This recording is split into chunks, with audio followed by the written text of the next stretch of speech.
কোচের অবসর না হলে নারী ফুটবলারদের গণ অবসরে ঘোষণা দেওয়ার পর এখন বেশ থমথমে অবস্থায় আছে বাংলাদেশ ফুটবল ফেডারেশন বাফুফের পরিবেশ। সেখানে আছেন আমাদের সহকর্মী ঈশান হাসান, তার কাছ থেকে জানবো সেখানকার সবশেষ।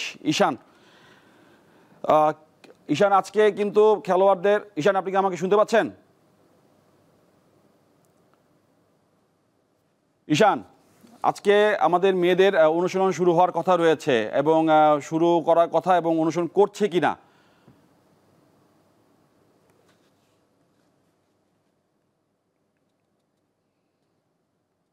আমরা ঈশানের সাথে যোগাযোগের চেষ্টা করছি।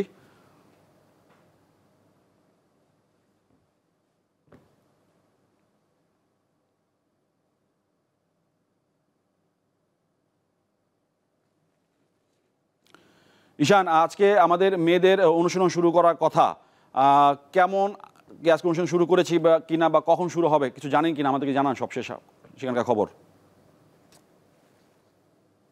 প্রথম কথা হচ্ছে যে আমরা বর্তমানে কয়েকদিন ধরে যে নারী ফুটবল দলের যে ইস্যুটা, কোচ ইস্যু নিয়ে, সেটা কিন্তু চলছে আমরা জানি। এবং এক প্রকার 18টা নারী, 18 জন সিনিয়র নারী তারা কিন্তু স্ট্রাইক করেছে যে তারা এই কোচের অধীনে খেলবেন না।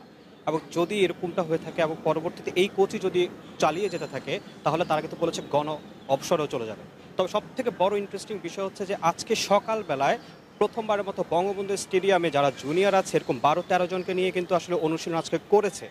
এবং আমরা যদি বলি যে আজকেও আমরা দুপুরের দিকে যখন এখানে এসেছি তখনও কিন্তু এই মেয়েরা কিন্তু এখানে জিম সেশনেও অনুশীলন করেছে। এছাড়াও আমরা যতটুকু জানি যে আগামী এই মাসে 26 অথবা এবং সাথে আগামী মাসের শুরুর দিকেই সংযুক্ত আরব আমিরাতের সাথে দুটো ফিফা প্রীতি ম্যাচ খেলার কথা ছিল, যদিও এখন পর্যন্ত ডেটটা ফিক্সড হয় নাই। এবং কিন্তু বাফুফে কিন্তু বলেছে তোমরা অনুশীলন চালিয়ে যাও। তো সেই অনুশীলনটা কিন্তু এখন পর্যন্ত করছে, কিন্তু যেখানে সিনিয়ররা কিন্তু আসলে নেই, কারণ তারা তাদের জায়গা থেকে এখন পর্যন্ত অনড় রয়েছে। এবং আজকে বিকালে তাদেরকে নিয়ে কিন্তু আসলে যে তদন্ত কমিটি, আজকে এই তদন্ত কমিটির প্রথম বৈঠকটিও হবে। আর একটু আগেই আমরা যেটা দেখলাম যে পিটার বাটলার কোচ যিনি ছিলেন তিনি কিন্তু এখানে এসেছিলেন এবং কথা বলে তিনি কিন্তু এর মধ্যে চলে গিয়েছেন। এবং এই মুহূর্তে কিন্তু আসলে কিরণ আপা যারা আছেন তারাও কিন্তু কথা বলছেন। তো দেখা যাক আসলে তদন্ত কমিটি থেকে কি উঠে আসে এবং কি দাঁড়ায় শেষ পর্যন্ত এই নারী ফুটবলারদের ভাগ্যে। এই কোচ পিটার বাটলার তিনি থাকবেন কিনা অথবা এই নারী ফুটবলারদের ভবিষ্যৎ, সেটা আসলে এখন সময়ের অপেক্ষা। ধন্যবাদ আমার সাথে যুক্ত হওয়ার জন্য।